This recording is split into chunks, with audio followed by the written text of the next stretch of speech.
আল্লাহ তাআলা তার সৃষ্টির অনেক কিছুর কসম করে গুরুত্বপূর্ণ কোনো মেসেজ বা বার্তা আমাদের সামনে হাজির করেন। তো এই সূরাতে আল্লাহ তাআলা 4টা জিনিসের কসম করে একটা খুবই গুরুত্বপূর্ণ বার্তা মানব মণ্ডলীর জন্য এই সূরাতে তিনি হাজির করেছেন। আল্লাহর হাবিব সাল্লাল্লাহু আলাইহি ওয়াসাল্লামের কোরআন তেলাওয়াতের যে কণ্ঠ এত সুমিষ্ট ছিল, এত চমৎকার ছিল, শুধু তেলাওয়াত শুনেই অনেকে শাহাদা পড়ে মুসলমান হয়েছে। বিসমিল্লাহি মিনাশ শাইতানির রাজিম, বিসমিল্লাহির রহমানির রহিম। ওয়াত-তিনি ওয়াজ-যাইতুনি ওয়া-তুরি সিনিনা ওয়া হাযাল বালাদিল আমিন।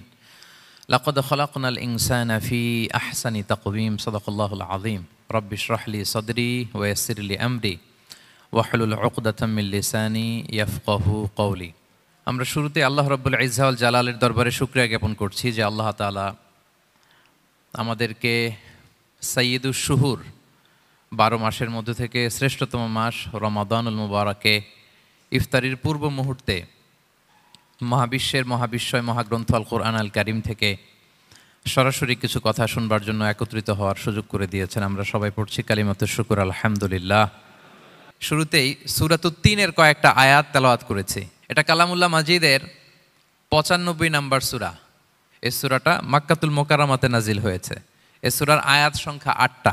এই সূরার শুরুতে আল্লাহ তাআলা 4টা কসম করেছেন, ওয়াত-তিনি ওয়াজ-যাইতুনি ওয়া-তুরি সিনিনা ওয়া হাযাল বালাদিল আমিন। ওয়াত-তিন, তিনের কসম, ওয়াজ-যাইতুন, যাইতুনের কসম, ওয়া-তুরি সিনিন, সিনাই পর্বতের কসম, ওয়া হাযাল বালাদিল আমিন, আর এই নিরাপদ শহরের কসম। তো 4টা শপথ করেছেন বা আল্লাহ তাআলা কসম করেছেন। কসম দিয়ে আল্লাহ তাআলা কোরআনের অনেক সূরা শুরু করেছেন। যেমন একটা সূরায় আল্লাহ ফজরের সময়ের কসম করেছেন, আল্লাহ বলেছেন ওয়াল ফাজর। আল্লাহ আকাশের কসম করেছেন ওয়াস-সামা ইযাতিল বুরুজ। আল্লাহ তাআলা সূর্যের কসম করেছেন ওয়াশ-শামসি ওয়া দুহাহা। এভাবে আল্লাহ তাআলা তার সৃষ্টির অনেক কিছুর কসম করে গুরুত্বপূর্ণ কোনো মেসেজ বা বার্তা আমাদের সামনে হাজির করেন। তো এই সূরাতে আল্লাহ তাআলা 4টা জিনিসের কসম করে একটা খুবই গুরুত্বপূর্ণ বার্তা মানব মণ্ডলীর জন্য এই সূরাতে তিনি হাজির করেছেন। এই সূরাটা আমাদের অনেকেরই মুখস্থ আলহামদুলিল্লাহ, এবং আল্লাহ রাসূল সাল্লাল্লাহু আলাইহি ওয়াসাল্লাম প্রায় বিভিন্ন নামাজে এই সূরাটা তেলাওয়াত করতেন। বারা ইবনে আযিব রাদিয়াল্লাহু তাআলা আনহু উনি বর্ণনা করেন যে আমি একবার এশার সালাতে আল্লাহ রাসূল সাল্লাল্লাহু আলাইহি ওয়াসাল্লামের কণ্ঠে নামাজে সূরা 3 তিনি তেলাওয়াত করেছেন, আমি নিজ কানে শুনেছি, এবং ওনার কণ্ঠ যে এত মধুর ছিল, আমার জীবনে এত সুমধুর কণ্ঠের তেলাওয়াত আমি শুনি নাই। আল্লাহর হাবিব সাল্লাল্লাহু আলাইহি ওয়াসাল্লামের কোরআন তেলাওয়াতের যে কণ্ঠ এত সুমিষ্ট ছিল, এত চমৎকার ছিল, শুধু তেলাওয়াত শুনেই অনেকে শাহাদা পড়ে মুসলমান হয়েছে।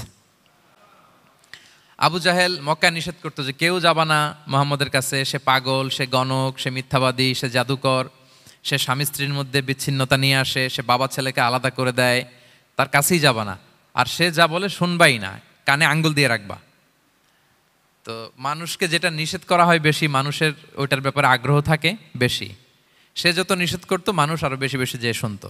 মানুষকে সে কি বারণ করবে, সে দিনের বেলা নিষেধ করতো, রাতে যে লুকিয়ে লুকিয়ে নিজেই তেলাওয়াত শুনতো। তাহলে চিন্তা করেন যে আল্লাহর হাবিব সাল্লাল্লাহু আলাইহি ওয়াসাল্লামের কোরআনিক রেসিটেশন কত চমৎকার মেলোডিয়াস ভয়েস হলে স্বয়ং আবু জাহাল রাত্রিবেলা লুকিয়ে লুকিয়ে কোরআন তেলাওয়াত শুনতে যেত আল্লাহর হাবিব সাল্লাল্লাহু আলাইহি ওয়াসাল্লামের কণ্ঠে। তো রাসূল সাল্লাল্লাহু আলাইহি ওয়াসাল্লাম সূরাতুত 3টা এশার সালাতে তিনি তেলাওয়াত করেছেন, এই মর্মে হাদিসে পাওয়া যায়। এবং এই সূরাটা একটা ফলের নামে সূরা। 3 একটা ফল, আরব বিশ্বে খুব বেশি হয় 3 ফল। আমরা বাংলাদেশে ডুমুর বলি, ইংরেজিতে ফিগ বলে, ফিগ ট্রি। তো ফলের নামে বেসিক্যালি আল্লাহ তাআলা এই সূরাটাকে, এই চ্যাপ্টারটাকে ডেডিকেট করেছেন। আমরা সূরাকে ইংরেজিতে চ্যাপ্টার বলি। কোরআনে 114টা চ্যাপ্টার, এর মধ্যে এই সূরাটা হচ্ছে ফলের নামে ডেডিকেটেড। বিভিন্ন নামে খুব ইনক্লুসিভ ওয়েতে আল্লাহ তাআলা কোরআনে সূরাগুলো দিয়েছেন। কোরআনে আপনি প্রাণীর নামে সূরা পাবেন, প্রাণী। মানুষের নামে সূরা পাবেন। মানুষের মধ্যে 3 ভাগ, মুমিন, তারপর কাফির, এরপর মুনাফিক, প্রত্যেকের নামে সূরা। সূরাতুল মুমিনুন আছে, সূরাতুল কাফিরুন আছে, আবার সূরাতুল মুনাফিকুন আছে। আমাদের দৃশ্য জগতের সবচেয়ে বড় প্রাণীটা হচ্ছে হাতি, তাই না? এই হাতির নামে একটা সূরা আছে, বলেন তো এই সূরার নাম কি? সূরা ফিল। তারপর আমরা যে দেখি আমাদের দৃশ্য জগতের সবচেয়ে ছোট প্রাণী হচ্ছে পিঁপড়া, পিঁপড়ার নামে একটা সূরা আছে, সূরা আন-নামল। আন-নামল মানে পিঁপড়ার সূরা। মাকড়সার নামে সূরা আছে, সূরাতুল আনকাবুত। তারপর গোষ্ঠীর নামে সূরা আছে, সূরাতু আলে ইমরান। বংশের নামে সূরা আছে, সূরাতু কুরাইশ, কুরাইশ বংশের নামে সূরা। এইভাবে খুব ইনক্লুসিভ ওয়েতে, এমন কিছু নাই যে আল্লাহ তাআলা উল্লেখ করেন নাই। মা ফাররাতনা ফিল কিতাবি মিন শাই, উল্লেখ করে নাই কোরআনে এমন কিছু নাই, সব কিছু আল্লাহ তাআলা উল্লেখ করেছেন। তো এই সূরাটা হচ্ছে একটা ফলের নামে। ফলটার নাম হচ্ছে 3 ফল। আল্লাহ তাআলা বলছেন ওয়াত-তিন, তিনের শপথ। আমি একবার সরল বঙ্গানুবাদ করি, এরপর আমি তাফসিরে ঢুকি। তিনের শপথ, ওয়া জাইতুন, জাইতুনের শপথ, ওয়াতুরি সিনিন, সিনাই পর্বতের শপথ, ওয়াহাদ আল বালাদিল আমিন, এই নিরাপদ শহরের শপথ, লাকদ খলাকনাল ইনসানা ফি আহসানি তাকওয়িম, নিশ্চয় আমি মানুষকে খুব চমৎকার সুন্দর অবয়বে সৃষ্টি করেছি। সুম্মা রাদাদনাহু আসফালা সাফিলিন, এরপরে তাকে আবার নিচু থেকে নিচুর দিকে নামিয়ে দিয়েছি। ইল্লাল্লাযীনা আমানু ওয়া আমিলুস সলিহাত, তবে তারা ছাড়া যারা ঈমান এনেছে এবং সৎকর্ম করেছে, ফালাহুম আজরুন গায়রু মামনুন, তাদের জন্য আছে অফুরন্ত পুরস্কার। ফামা ইউকাযযিবুকা বা'দু বিদ্দিন, এগুলো জানার পরও কিসে তোমাকে দিন অস্বীকারের ব্যাপারে উদ্বুদ্ধ করলো? আলাইসাল্লাহু বিআহকামিল হাকিমিন, আল্লাহ তাআলা কি শ্রেষ্ঠ বিচারক নন? সাদাকাল্লাহুল আযীম। এই হচ্ছে এই সূরাটির সরল অনুবাদ। এবার আমরা তাফসিরে ঢুকি। প্রথমে আল্লাহ তাআলা বলেছেন ওয়াত্তিন, তিনের শপথ। তিন মানে তো আমরা জানলাম, তিন মানে ডুমুর। আল্লাহর হাবিব সাল্লাল্লাহু আলাইহি ওয়াসাল্লাম তিনি তিন ফল পছন্দ করতেন এবং এটা ডায়াবেটিক্সের জন্য ভালো, ডায়াবেটিক্স নিয়ন্ত্রণ করে। আমাদের বোনদের যাদের ইররেগুলার মেনস্ট্রুয়েশনাল পিরিয়ড হয়, এটার জন্য এটা খুব ভালো এবং খুব স্ট্রেংথ স্টেমিনা আনে শরীরে। এটা জান্নাতের একটা গাছ। আদম আলাইহিস সালাম এবং হাওয়া আলাইহিস সালামকে যখন আল্লাহ বলেছিল ওয়ালা তাকরাবা হাযিহি শাজারাতা ফাতাকুনা মিনাজ জালিমিন, হ্যাঁ আদম এবং হাওয়া, জান্নাতের সব জায়গায় যা যেতে মন চায় যাও, যা খেতে মন চায় খাও, এই নিষিদ্ধ গাছের কাছে যেও না, তাহলে তোমরা জালিম হয়ে যাবে। শয়তান এসে উল্টা বুঝালো, সে বলল তোমাদের খেতে নিষেধ করছে কেন জানো? আল্লাহ চায় না যে তোমরা জান্নাতে থাকো, আল্লাহ চায় এখান থেকে তোমাদের বের করে দিবে, কিন্তু তোমরা যদি এই গাছের ফল খাও আল্লাহ আর বের করতে পারবে না। দেখছেন শয়তানের অবস্থা? শয়তান কিন্তু নেগেটিভিটি নিয়ে সামনে আসে না, আসে খুব আপনার ওয়েল উইশার হিসেবে, উপদেশ নিয়ে খুব ভালো একটা পজিটিভ ওয়েতে আসে। তো ওনারা খেয়ে ফেললেন এই নিষিদ্ধ গাছের ফল। খাওয়ার ফলে আদম আলাইহিসসালাম, হাওয়া আলাইহিসসালাম, ওনাদের গা থেকে জান্নাতের পোশাকগুলো ঝরে পড়ে গেল। এখন কি দিয়ে ওনারা ওনাদের প্রাইভেটকে ঢাকবেন? তখন ওনারা তাফসির ফি জিলালিল কোরআনে এসেছে যে ওনারা এই তিন গাছের পাতা নিয়ে নিজেদের প্রাইভেট ঢেকেছিলেন। সুবহানাল্লাহ। সেই তিন ফলের কসম আল্লাহ করলেন, ওয়া তিন, তিনের শপথ। এরপর আল্লাহ তাআলা বললেন ওয়া জাইতুন, জাইতুনের শপথ। জাইতুন মানে হচ্ছে জলপাই। তো আল্লাহ তাআলা বললেন ওয়া জাইতুন, জাইতুনের শপথ। জাইতুন মানে হচ্ছে জলপাই, ইংরেজিতে আমরা যেটাকে অলিভস বলি। তো আল্লাহ তিনের কসম করলেন এবং অলিভের কসম করলেন। দুইটাই খুব উপকারী ফল এবং আল্লাহর হাবিব সাল্লাল্লাহু আলাইহি ওয়াসাল্লাম তিনি জলপাইও খুব পছন্দ করতেন। ওনার রেগুলার ফুড আইটেমের মধ্যে জলপাই ছিল, অলিভস ছিল। এটা পাহাড়ি এরিয়া, মরুভূমিতে হয় এবং রাসূল সাল্লাল্লাহু আলাইহি ওয়াসাল্লাম বলেছেন কুলু যাইত ওয়াদ্দাহিনু ফাইন্নাহু মিন শাজারাতিন মুবারাকা, তোমরা অলিভ অয়েল এটা খেও এবং এটা গায়ে মালিশ করো, কেননা এটা বরকতময় একটা গাছের ফল, শাজারা মুবারাকা।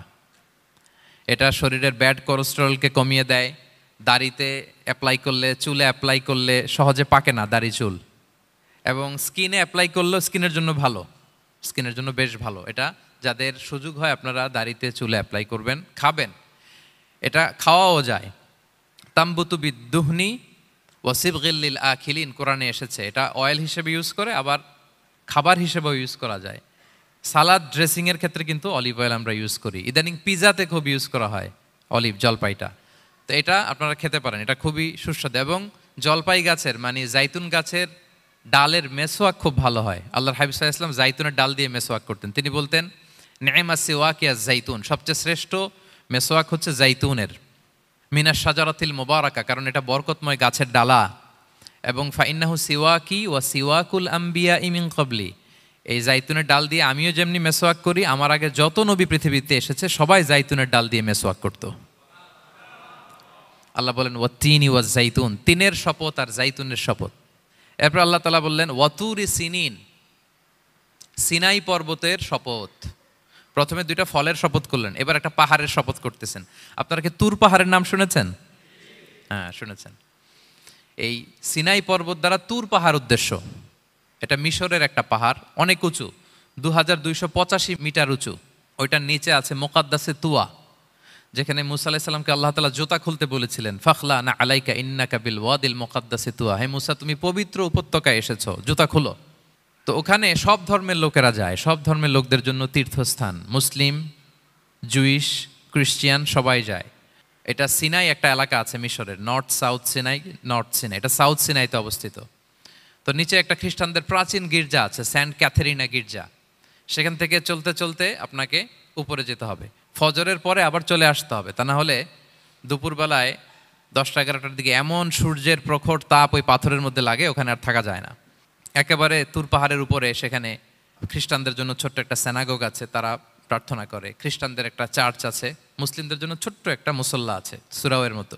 আল্লাহ ওই সিনাই উপত্যকার কসম করেছেন, ওয়াতুরি সিনিন, সিনাই উপত্যকার কসম। এখানেই আল্লাহ তাআলা মুসা আলাইহিস সালামকে তাওরাত দিয়েছিলেন, মেজর একটা আসমানি কিতাব দিয়েছিলেন, এবং সরাসরি মুসা আলাইহিস সালাম এই পাহাড়ের চূড়ায় বসে আল্লাহ তাআলার সাথে কথা বলতেন। ওয়াকাল্লামাল্লাহু মুসা তাকলিমা, উনি সরাসরি কথা বলতেন, এটা ওনার একটা স্পেশাল বৈশিষ্ট্য ছিল, ক্যারেক্টারিস্টিক্স।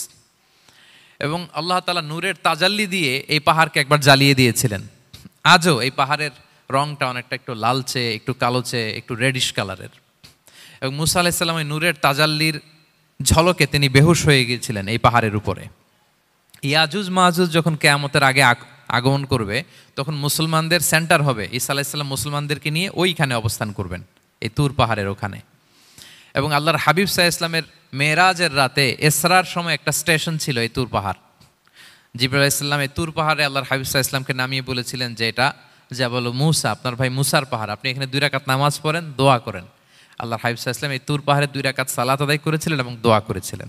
আল্লাহ এই তুর পাহাড়ের কসম কাটলেন, ওয়াতুরি সিনিন, সিনাই পর্বতের কসম, যেখানে তাওরাত কিতাব নাজিল হয়েছিল।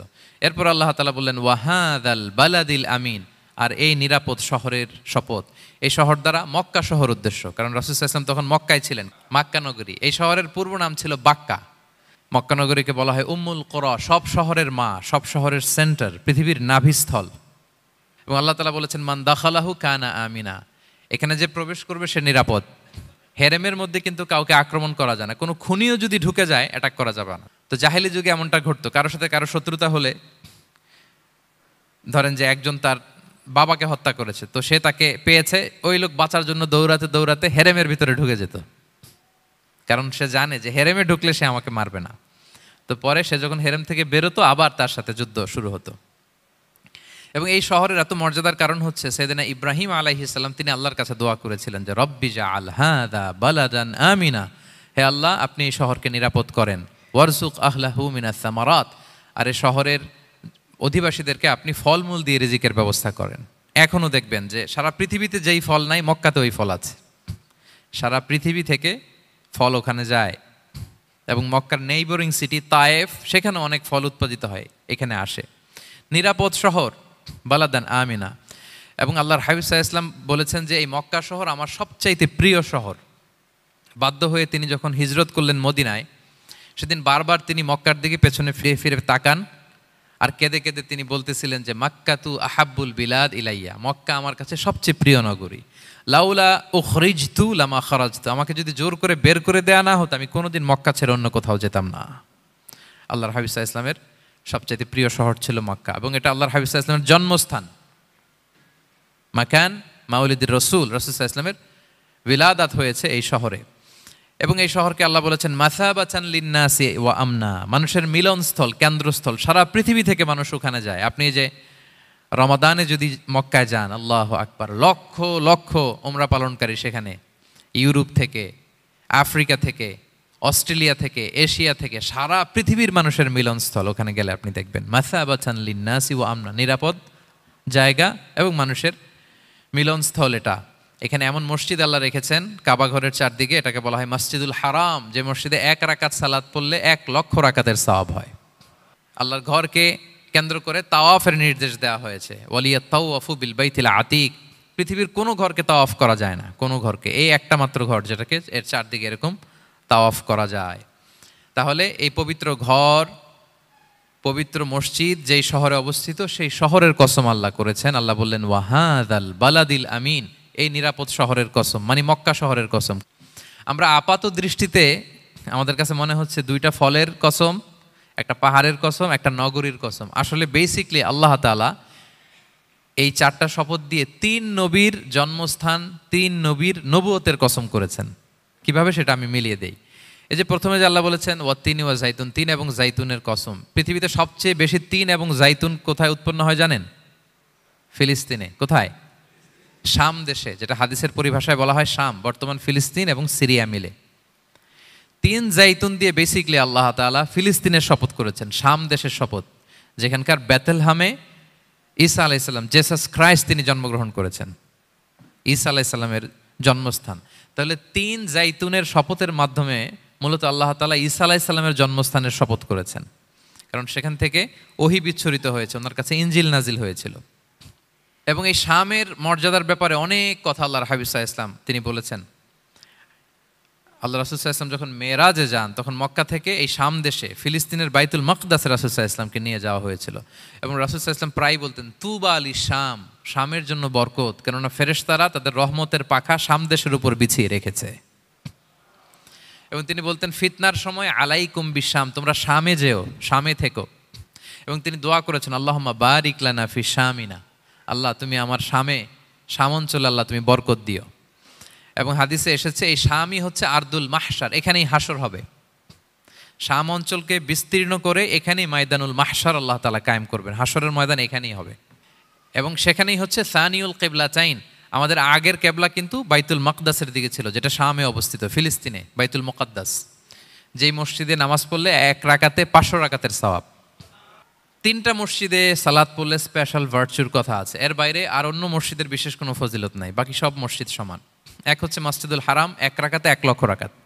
2 নম্বর মসজিদে নববী, 1 রাকাতে 1000 রাকাতের সওয়াব, আর একটা দুর্বল বর্ণনায় 50,000 রাকাতের সওয়াব। 3 নম্বরে এই মসজিদুল আকসা, 1 রাকাতে 500 রাকাতের সওয়াব। এই 3 মসজিদে যেন আমরা যে সালাত আদায় করতে পারি, আল্লাহ তুমি তৌফিক দান করো। 2 মসজিদে তো একেবারেই সহজ যাওয়া, মক্কা মদিনাতে। বাইতুল মাকদাসেও যেন আমরা যেতে পারি, আল্লাহ তুমি সেই পরিস্থিতি আমাদের জন্য তৈরি করে দাও। তো এই বাইতুল মাকদাসের দিকে রাসূল সাল্লাল্লাহু আলাইহি ওয়াসাল্লাম টানা 14 বছর নামাজ পড়েছেন। 14 বছর। প্রথম 13 বছর কোনো সমস্যা হয়নি মক্কায়, কারণ তখন কেবলা বাইতুল মুকাদ্দাস থাকলেও রাসূল সাল্লাল্লাহু আলাইহি ওয়াসাল্লাম সামনে রাখতেন কাবাকে, কেবলা বাইতুল মুকাদ্দাস, কিন্তু তিনি তো মক্কায় ছিলেন নবুয়তির প্রথম 13 বছর, সামনে কাবাকে রাখতেন, তারপরে টু দ্য ডাইরেকশন অফ বাইতুল মুকাদ্দাস। কিন্তু যখন মদিনায় গেলেন তখন তো আর কাবা নাই, তখন রাসূল সাল্লাল্লাহু আলাইহি ওয়াসাল্লাম কাবাকে মিস করতে আরম্ভ করলেন। আর প্রায় আল্লাহর কাছে কামনা করতেন, আমার বংশের গোড়া ইব্রাহিম আলাইহিস সালামের রুট যেখানে, আমার জন্মস্থান, সেই কাবার দিকে যদি আবার কেবলাটা ফিরিয়ে দেয়া হতো। কদ নারা তাকাল্লুবা ওয়াজহিকা ফিস সামা ফালানুওয়াল্লিয়ান্নাকা কিবলাতান তারদাহা। আল্লাহ আয়াত নাযিল করলেন, নবী আপনি আকাশের দিকে তাকিয়ে কি ভাবেন আমি বুঝি, আপনি চান কেবলা যেন আমি মক্কার দিকে ঘুরিয়ে দেই। আল্লাহ তাআলা ঘুরিয়ে দিলেন। আল্লাহ বলেন, ফাওয়াল্লি ওয়াজহাকা শাতরাল মসজিদিল হারাম, এখন থেকে মসজিদুল হারামের দিকে আপনি টু দ্য ডাইরেকশন অফ কেবলা নামাজ পড়বেন। কেবলা চেঞ্জ হয়ে গেল। তো মদিনায় যে 16-17 মাস আর মক্কায় 13 বছর, মোট 14 বছর আল্লাহর হাবিব সাল্লাল্লাহু আলাইহি ওয়াসাল্লাম এই মসজিদুল আকসার দিকেই হয়েই তিনি নামাজ পড়েছেন। এটা আমাদের আগের কেবলা ছিল। এবং শেষে কিয়ামতের আগে যে মালহামার যুদ্ধ হবে, তখন রাসূল সাল্লাল্লাহু আলাইহি ওয়াসাল্লাম বলেছেন, মালহামার যুদ্ধের সময় মুসলমানদের ফুস্তাদ বা তাবু হবে, শিবির হবে এই ফিলিস্তিনের দামেস্কের পাশে আল গৌতা নামে এক জায়গা আছে, ওই গৌতাতে। এবং ঈসা আলাইহিস সালাম এসে যে দাজ্জালকে হত্যা করবেন সেটাও ওই শামে, ফিলিস্তিনের বাবুল লুদ এখনো একটা জায়গা আছে, ওই জায়গাটার নাম এখনো বাবুল লুদ, ওখানে তিনি দাজ্জালকে হত্যা করবেন। এবং সেখানে একটা সাদা মিনারা আছে, ফেরেশতার পাখায় ভর করে ঈসা আলাইহিস সালাম তখন সেখানে নেমে আসবেন, ওই ফিলিস্তিনের ওই শাম দেশের ওই মিনারার পাশে তিনি এসে পৃথিবীতে তিনি নুজুল করবেন, নুজুল ঈসা আলাইহিস সালাম। তো 3 এবং জাইতুনের কসম করে বেসিকলি আল্লাহ তাআলা ঈসা আলাইহিস সালামের জন্মস্থানের কসম করেছেন, কারণ 3 এবং জাইতুন, ডুমুর এবং জলপাই, অলিভ কোন দেশে বেশি হয়? শাম দেশে। আওয়াজ করে বলেন কোন দেশে? বর্তমান ফিলিস্তিন এবং সিরিয়া, এবং ওই ভূখণ্ডে আল্লাহ নবী ঈসা আলাইহিস সালামের জন্মস্থান। তাহলে এই 2 ফলের কসম করে বেসিকলি আল্লাহ তাআলা ঈসা আলাইহিস সালামের জন্মস্থানের কসম করেছেন। ওনার প্রতি নাজিল হওয়া যে তাওরাত ইনজিল গ্রন্থ, এই রেভিলেশনের কসম করেছেন। আচ্ছা, এরপরে ওয়াতুর সিনিন, সিনাই পর্বতের কসম। সিনাই পর্বত বা তুর পাহাড় হচ্ছে মিশরে অবস্থিত, আর মিশর হচ্ছে মুসা আলাইহিস সালামের জন্মস্থান। কার জন্মস্থান? মুসা আলাইহিস সালামের জন্মস্থান। তাহলে ওয়াতুর সিনিন, তুর পাহাড়ের কসম বুঝিয়ে আল্লাহ তাআলা মূলত মুসা আলাইহিস সালামের জন্মস্থানের কসম করেছেন, যেখানে তাওরাত নাজিল হয়েছে। এরপরে ওয়াহাদাল বালাদিল আমিন, এ নিরাপদ শহর বলে আল্লাহ তাআলা মক্কা শহরকে বুঝিয়েছেন। আর মক্কা কার জন্মস্থান বলেন তো? মুহাম্মদুর রাসূলুল্লাহ সাল্লাল্লাহু আলাইহি ওয়াসাল্লাম, সাইয়্যিদুল মুরসালিন, খাতামুন নবিয়্যিন, রাহমাতাল লিল আলামিন, হাবিবুল্লাহ মুহাম্মদুর রাসূলুল্লাহ সাল্লাল্লাহু আলাইহি ওয়াসাল্লামের জন্মস্থান। তাহলে এই 4টা আয়াতে 4টা শপথের মধ্য দিয়ে মূলত আল্লাহ তাআলা ঈসা আলাইহিস সালামের জন্মস্থান, মুসা আলাইহিস সালামের জন্মস্থান এবং মুহাম্মদ সাল্লাল্লাহু আলাইহি ওয়াসাল্লামের জন্মস্থান, যেই তিনটা এলাকায় ভূখণ্ডে তিনটা মেজর ওহী নাজিল হয়েছে। এক তো ঈসা আলাইহিস সালামের কাছে নাজিল হয়েছে ইনজিল কিতাব, আরেকটা হচ্ছে তাওরাত। তাওরাত এমন কিতাব যে কিতাব দিয়ে হাজার হাজার নবীরা ফয়সালা করেছেন। বনী ইসরাইলের অনেক নবীর উপর কোনো কিতাব নাজিল হয়নি, তার মানে তারা রসুল ছিলেন না, তারা নবী, তারা সব কিছু তাওরাত দিয়েই ফয়সালা করতেন। আর রাসূল সাল্লাল্লাহু আলাইহি ওয়াসাল্লামের উপর কোরআন নাজিল হয়েছে। তার মানে প্রথম চারটি শপথ দিয়ে বেসিকলি ইনজিলের শপথ, তাওরাতের শপথ এবং কোরআনের শপথ। বুঝতে পেরেছেন সবাই? আল্লাহ ওহির শপথ করেছেন। দেখেন, ফল, পাহাড়, নগরী মাড়িয়ে সারা পৃথিবী ঘুরিয়ে আপনাদেরকে শেষ পর্যন্ত ইনজিল, তাওরাত এবং কোরআনে নিয়ে আসছেন আমার সাথে আসছেন। হ্যাঁ, এই রেভেলেশনের শপথ আল্লাহ করেছেন। তাহলে ওয়াত্তিনি ওয়াজ্জাইতুনি ওয়াতুরি সিনিনা ওয়া হাযাল বালাদিল আমিন, এই চার আয়াতে চারটা শপথের মধ্য দিয়ে মূলত আল্লাহ তাআলা আসমান থেকে নাজিল হওয়া যে ওহী, এই ওহির শপথ অথবা ওহী যেই ভূখণ্ডে নাজিল হয়েছে সেই ভূখণ্ডগুলোর শপথ করে আল্লাহ একটা গুরুত্বপূর্ণ কথা বলবেন। সেটা কি? আল্লাহ তাআলা বললেন, লাকাদ খালাকনাল ইনসানা ফি আহসানি তাকওয়িম, আর আমি মানুষকে অত্যন্ত চমৎকার অবয়বে সৃষ্টি করেছি, চমৎকার গঠনে, চমৎকার স্ট্রাকচারে, ডিজাইনে সৃষ্টি করেছি। মানুষের দৈহিক অবকাঠামো গঠন এটা যেমনি চমৎকার, মানুষের ইন্টেলেকচুয়াল কাঠামো এটা চমৎকার, মানুষের আচরণগত যে বিহেভিয়ারাল ট্রেটস, ক্যারেক্টারিস্টিক্স এটাও চমৎকার। প্রত্যেক দিক থেকে আল্লাহ তাআলা নান্দনিকভাবে মানুষকে তিনি তৈরি করেছে। আমরা যদি দেহের কথা বলি, হিউম্যান অ্যানাটমি নিয়ে যাদের ধারণা আছে, আপনি শুনলে অবাক হবেন এত জটিলভাবে আমাদের দেহটা ফাংশন করে। ঠিক যেই মুহূর্তে আমি কথা বলতেছি আমার ব্রেইন সচল, আমার নার্ভ সিস্টেম সচল, হেয়ারিং সিস্টেম, স্মেলিং সিস্টেম, আমার এই যে হার্ট সচল, সিস্টোলিক ডায়াস্টোলিক অলিন্দ নিলয় হচ্ছে, আমার লাং কাজ করতেছে, কিডনি ইজ ওয়ার্কিং পারফেক্টলি, সব কিছু কাজ করতেছে।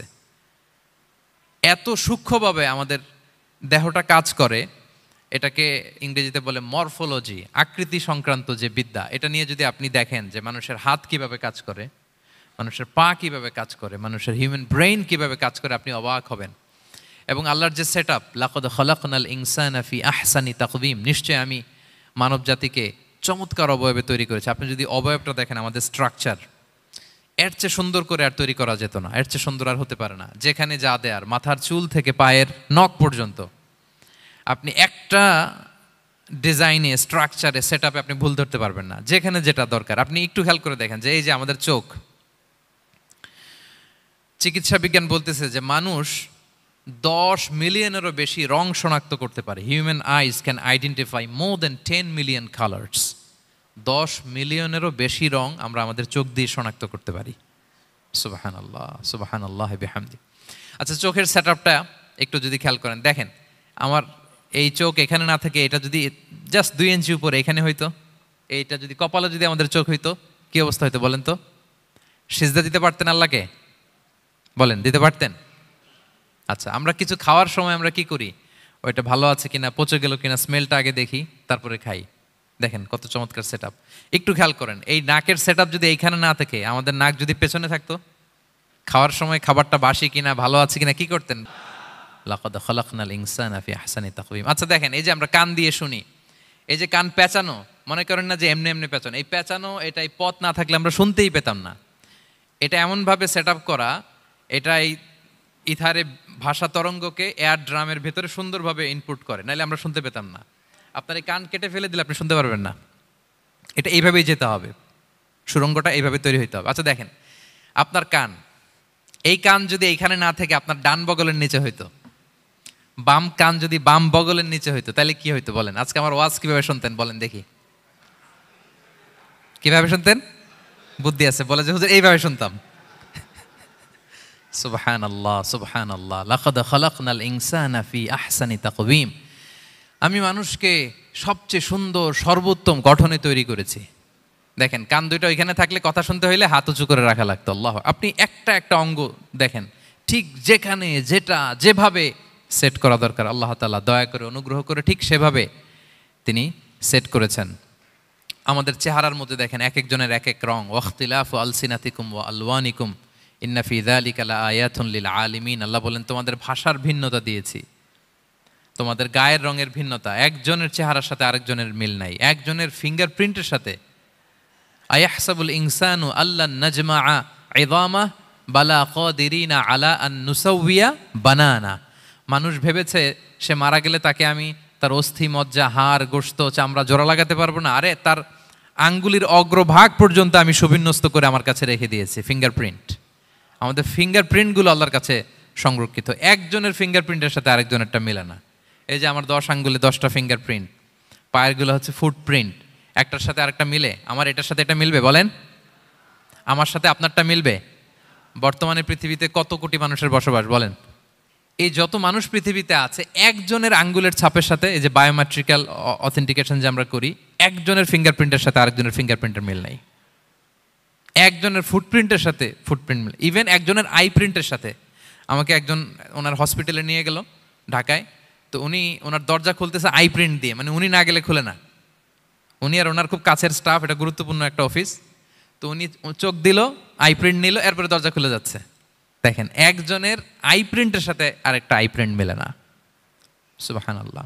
প্রিয় ভাইরা, একজনের ফিঙ্গারপ্রিন্টের সাথে আরেকজনের ফিঙ্গারপ্রিন্টের কোনো মিল আছে পৃথিবীতে?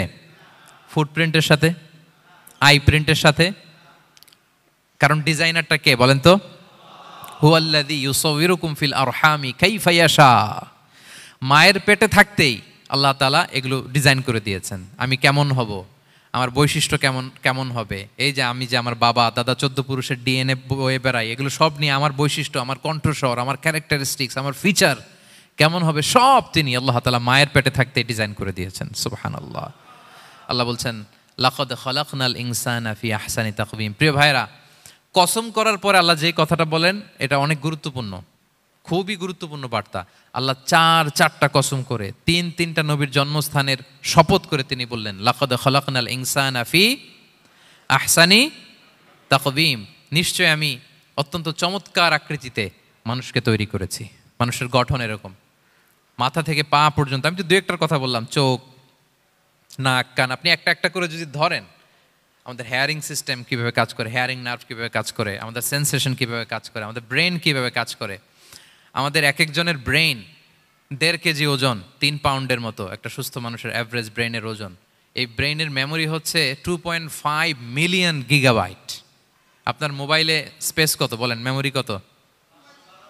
হ্যাঁ, 512 জিবি।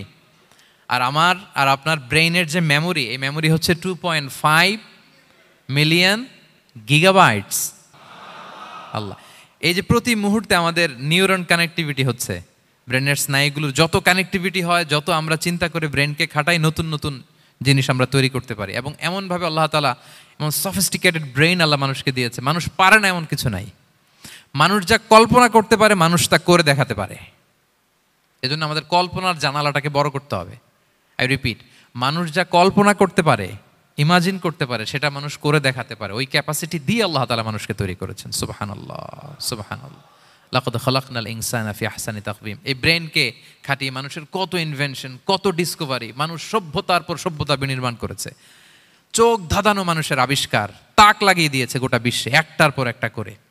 আল্লাহ এমনভাবে মানুষকে তিনি তৈরি করেছেন। লাকাদ খালাকনাল ইনসানা ফি আহসানি তাকওয়িম। চমৎকার অবয়বে, তার দৈহিক অবয়ব যেমনি সুন্দর, তার বুদ্ধিগত, তার চিন্তাগত, তার ইন্টেলেক্ট, এটাও তেমন সুন্দর, এটাও তেমন চমৎকার। পৃথিবীর কোনো প্রাণীকে আল্লাহ তাআলা এরকম হিউম্যান ব্রেনের মতো এরকম সফিস্টিকেটেড ব্রেন দিয়ে, ইন্টেলেক্ট দিয়ে তৈরি করেনি। এজন্য সব প্রাণী থেকে মানুষ আলাদা। সব প্রাণী থেকে মানুষের চিন্তা, বিবেক, বুদ্ধি এগুলো আলাদা।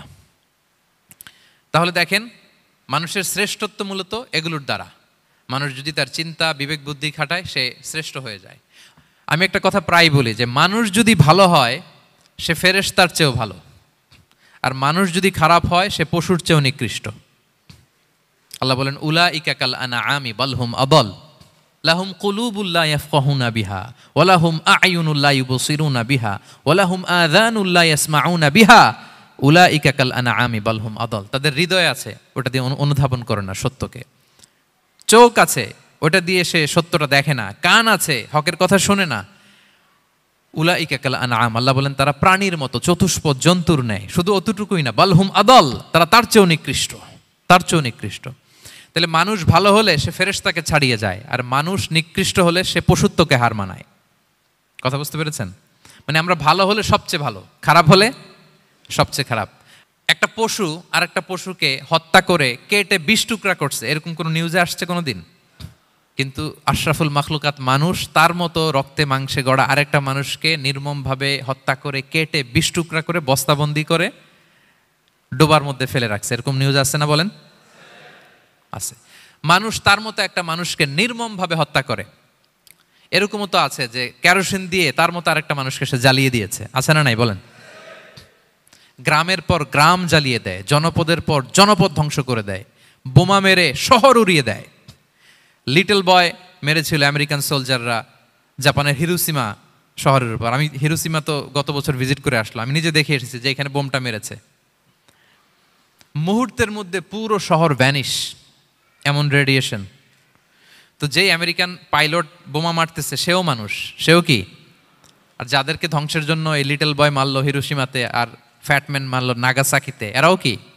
তাহলে দেখেন, মানুষ তার মতো আরেকটা মানুষকে এরকম মেরে টুকরো টুকরো কুচি কুচি করতে সে দ্বিধাবোধ করে না। আল্লাহ, মানুষ গণহত্যা চালায়, জেনোসাইড। এই যে আমাদের বাংলাদেশে তো কিছুদিন আগে হলো গণহত্যা, হেলিকপ্টার থেকে গুলি করে বাচ্চা মেরে ফেলতেছে। কার বাচ্চা? কার কলিজার টুকরা সন্তান? Don't care.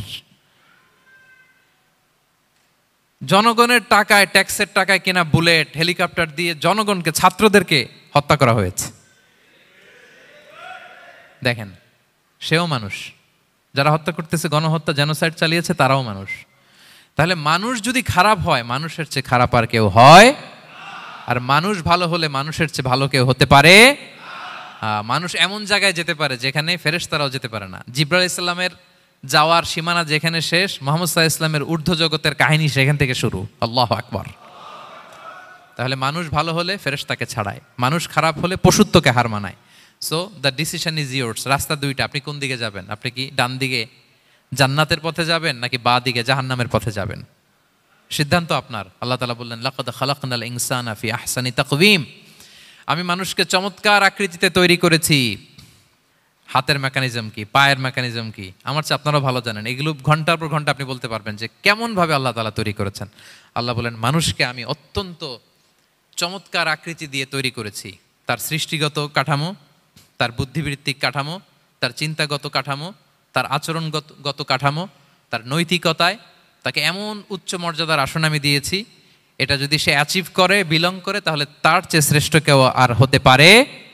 কিন্তু আল্লাহর দেয়া এই ক্যাপাসিটিগুলো, এই নেয়ামাগুলো যদি সে অ্যাকসেপ্ট না করে, সে যদি পশুত্বের পথে হাঁটে, সে যদি শয়তানের দেখানো পথে হাঁটে, তাহলে সে এত নিচে যাবে, অন্য কেউ আর এত নিচে যেতে পারে না। মানুষ যত নিচে যেতে পারে, ফেরেশতারাও অত নিচে যেতে পারবে না, জিন জাতিও পারবে না, কোনো প্রাণীর পক্ষে যাওয়া সম্ভব না। তাহলে মানুষকে আল্লাহ তাআলা এমন সফিস্টিকেটেড ওয়েতে তৈরি করেছেন, চাইলে সে সবার উপরে যেতে পারে। আবার চাইলে আল্লাহর দেয়া নেয়ামতগুলোকে যদি সে ভিন্ন খাতে প্রবাহিত করে, সে সবচেয়ে নিকৃষ্ট হতে পারে। সেটাই আল্লাহ বললেন, সুম্মা রাদাদনাহু আসফালা সাফিলিন। এরপরে তাকে আমি হীন থেকে হীনতর করেছি, নিচ থেকে আরো নিচে নিয়েছি। সে যখন ঈমান আনে না, সে যখন সৎকর্ম করে না, সে যখন আল্লাহর শেখানো, আল্লাহর দেখানো রাস্তায় সে চলে না, সে যখন তার নফসের কথা শোনে, সে যখন তার প্রবৃত্তির গোলাম সাজে, সে সবচেয়ে নিকৃষ্ট হয়। আসফালা সাফিলিন মানে একেবারে নিচে, এর নিচে আর নাই। আল্লাহ বলেছেন, ইন্নাল মুনাফিকিনা ফিদ দারকিল আসফালি মিনান নার। সেখানে আল্লাহ আসফাল বলেছেন। মুনাফিকরা জাহান্নামের একেবারে তলদেশে থাকবে। তাই মানুষ যদি ঈমান আর সৎকর্মের বলে বলিয়ান না হয়, সে এত খারাপ হয়, কেউ এত নিচে যেতে পারে না। বলেন, মানুষ যত নিচে যেতে পারে, জিন তত নিচে যেতে পারবে? ফেরেশতারা পারবে না। আর মানুষ যত উপরে যেতে পারে, ফেরেশতারা এত উপরে যেতে পারবে না। সো দুইটারই সুযোগ আপনার আছে। সুম্মা রাদাদনাহু আসফালা সাফিলিনের দুইটা ব্যাখ্যা। কোন মুফাসসির বলেছেন, যৌবনের পর, যৌবনে থাকে শক্তিশালী, বার্ধক্যের সময় যখন সে নুয়ে যায়, ছোট হয়, সে একেবারে দুর্বল হয়ে যায়, সেটা বোঝানো হয়েছে। আর অন্যান্য মুফাসসিরিন একরাম বলেছেন, না, আল্লাহর দেওয়া এই নেয়মা, ক্যাপাসিটি যখন সে সঠিক পথে কাজে লাগায় না, সে যখন প্রবৃত্তির অনুসরণ করে, সে তখন এত খারাপ হয়, এত নিচ থেকে নিচুতর হয়, এত হীন থেকে হীনতর হয়, তার চেয়ে হীনতর আর কেউ তখন হতে পারে না। সেখান থেকে বাঁচার দুটি রাস্তা আল্লাহ বলেছে। আল্লাহ বলছেন, ইল্লাল্লাযীনা আমানু ওয়া আমিলুস সলিহাত। তবে যারা ঈমান আনে এবং সৎকর্ম করে তারা ছাড়া। তারা ওই নিচু থেকে নিচুতর নয়, তারা শ্রেষ্ঠতর। ঈমান এবং সৎকর্ম। ঈমান এবং আমলে সালেহাত। কোরআনের অনেক জায়গায় আপনি আয়াতটা পাবেন, ইন্নাল্লাযীনা আমানু ওয়া আমিলুস সালিহাতি কানাত লাহুম জান্নাতুল ফিরদাউসি নুজুলা। নিশ্চয়ই যারা ঈমান এনেছে, সৎকর্ম করেছে, তাদের জন্য আমি জান্নাতে ফেরদাউস রেখে দিয়েছি। তো আল্লাহ বলেন তারা নিকৃষ্ট হবে না যারা ঈমান এনেছে, সৎকর্ম করেছে। যারা কি এনেছে? ঈমান। আর কি করেছে? সৎকর্ম করেছে। ইল্লাল্লাযীনা আমানু, যারা ঈমান এনেছে, সৎকর্ম করেছে, ফালাহুম আজরুন গায়রু মামনুন, তাদের জন্য রয়েছে অফুরন্ত পুরস্কার, মানে জান্নাত। তাদের জন্য কি? ওই জান্নাতে যেতে আমরা চাই কি চাই না বলেন? রাস্তা কয়টা? এটা চলে গেছে ডান দিকে, এটার গন্তব্য হচ্ছে ডেস্টিনেশন জান্নাতুল ফেরদাউস। আর এটা শয়তানের পথ, এটা আপনার প্রবৃত্তির দেখানো পথ, এটা চলে গিয়েছে জাহান্নামে। So now the decision is years. আপনার ডিসিশন, কোন দিকে যাবেন, ডানে না বায়ে? জান্নাতে না জাহান্নামে? জান্নাতে যেতে চাই আমরা। ফালাহুম আজরুন গায়রু মামনুন, তাদের জন্য আছে অফুরন্ত নেয়ামত, অফুরন্ত পুরস্কার। আমরা যেন সেই পুরস্কার লাভে ধন্য হতে পারি, আমরা সবাই বলি আমিন। আল্লাহ বলেন এইভাবে 4টা কসম করার পরে, এত গুরুত্বপূর্ণ বার্তা হাজির করার পরে, তোমার ঘুমন্ত বিবেককে জাগিয়ে তোমাকে বার্তা দেওয়ার পরেও কিভাবে তুমি অস্বীকার করতে পারো আখিরাতকে? ফামা ইউকাযযিবুকা বা'দু বিদ্দিন, এরপরেও কোন বিবেকে, কোন আকলে, কোন সাহসে তুমি কর্মফল দিবসকে অস্বীকার করো? কোন সাহসে? এখানে দিন দ্বারা উদ্দেশ্য কর্মফল। ভালো করলে যে ভালো পাবে, খারাপ করলে যে খারাপ পাবে, দিনের অনেক অর্থ, এটার তাফসিরে গেলে সময় কুলাবে না। ফামা ইউকাযযিবুকা বা'দু বিদ্দিন, এরপরেও কর্মফলকে অস্বীকার করার সাহস তুমি কোত্থেকে পাও? কিসে তোমাকে উদ্বুদ্ধ করে কর্মফল দিবসকে অস্বীকার করতে? আলাইসাল্লাহু বিআহকামিল হাকিমিন, আল্লাহ তাআলা কি শ্রেষ্ঠ বিচারক নন? সূরা আবু দাউদে আল্লাহর হাবিব সাল্লাল্লাহু আলাইহি ওয়াসাল্লাম বলেন, কেউ যদি সূরাতুত তিন তেলাওয়াত করে, করতে করতে যদি শেষ আয়াতে চলে আসে, আর সে যখন পড়ে আলাইসাল্লাহু বিআহকামিল হাকিমিন, আল্লাহ তাআলা কি শ্রেষ্ঠতম বিচারকদের মধ্যে সর্বশ্রেষ্ঠ বিচারক জাজ নন, তখন সে যেন উত্তর দেয়, এটা তো আল্লাহর প্রশ্ন। আলাইসাল্লাহু বিআহকামিল হাকিমিন, আল্লাহ আমাদেরকে প্রশ্ন ছুড়ে দিয়েছেন যে আল্লাহ তাআলা কি শ্রেষ্ঠ বিচারক নন। তখন যে তেলাওয়াত করে সে যেন বলে বালা বালা ওয়া আনা আলা যালিকা মিনাশ শাহিদিন। বালা মানে অবশ্যই, হ্যাঁ আল্লাহ অবশ্যই আপনি শ্রেষ্ঠ বিচারক, আর আপনি যে শ্রেষ্ঠতম বিচারক এই সাক্ষী আমি দিচ্ছি, এই ঘোষণা আমি দিচ্ছি। পড়েন সুবহানাল্লাহ। আপনি দেখবেন মসজিদুল হারামে, হারামাল মাক্কিতে যখন তেলাওয়াত করে ইমাম সাহেবরা, এই আয়াতের পরেই যদি রুকুতে যায়, দেখবেন ফিসফিস করে বলে যে বালা বালা ওয়া আনা আলা যালিকা মিনাশ শাহিদিন। আমি নিজে শুনেছি, দেখবেন ওনার এটা পরে, কারণ আল্লাহ এখানে প্রশ্ন ছুড়ে দিয়েছেন, আর উত্তর হিসেবে বলতে হবে বালা ওয়া আনা আলা যালিকা মিনাশ শাহিদিন, আল্লাহ অবশ্যই আপনি শ্রেষ্ঠ বিচারক। আল্লাহর চাইতে শ্রেষ্ঠ বিচারক আর হতে পারে? আমরা কত লাকি যে আল্লাহর আহকামুল হাকিমিন হিসেবে বিচারক পেয়েছি। হ্যাঁ, আমাদের বিচার যদি অন্য কেউ করতো, নিজেরা যদি নিজেদের, আল্লাহ যদি বলতো তোরটা বিচার তুই কর আর তোরটা তুই কর, কি অবস্থা হয়তো বলেন? যার সাথে যার শত্রুতা আছে ওইখানে দেখাই দিত। কিন্তু আমরা বিচারক হিসেবে পেয়েছি কাকে? আল্লাহ কি পার্সিয়ালিটি করবে বিচারে? স্বজন প্রীতি করবে? কারো উপর জুলুম করবে? কাউকে ঠকাবে? আল্লাহ বলেন ওয়ামা আনা বিযাল্লামিল লিল আবিদ, আমি কখনো আমার বান্দার উপর জুলুম করি না, জুলুম করি না। নাদাউল মাওয়াজিনাল কিসতা লিয়াউমিল কিয়ামা, কিয়ামতের দিন আমি মিজান নামে এমন এক ন্যায় বিচারের মানদণ্ড স্থাপন করব, ফালা তুযলামু নাফসুন শাইআ, এক বিন্দু পরিমাণ কেউ মাজলুম হবে না, এক বিন্দু পরিমাণ কেউ মাজলুম হবে না। এজন্য দুনিয়াতে যদি বিচার না পান, আল্লাহর দরবার বিচারটা দিয়ে রাখেন, সেদিন বিচার হবে। আহকামুল হাকিমিন আপনারা ঠকাবে না। দুনিয়াতে বিচার পান নাই, মাজলুম হয়েছেন, মানুষ ভুল বুঝছে, কেউ আপনারে ঠিক মতো বুঝে নাই, আপনার কথাটা কাকে বলবেন? বিপদে পড়লে ক্রাইসিস মোমেন্টে কাকে শেয়ার দিবেন? না ফেসবুকে শেয়ার দিবেন? আমরা তো ফেসবুকে শেয়ার দিয়ে দিই এখন।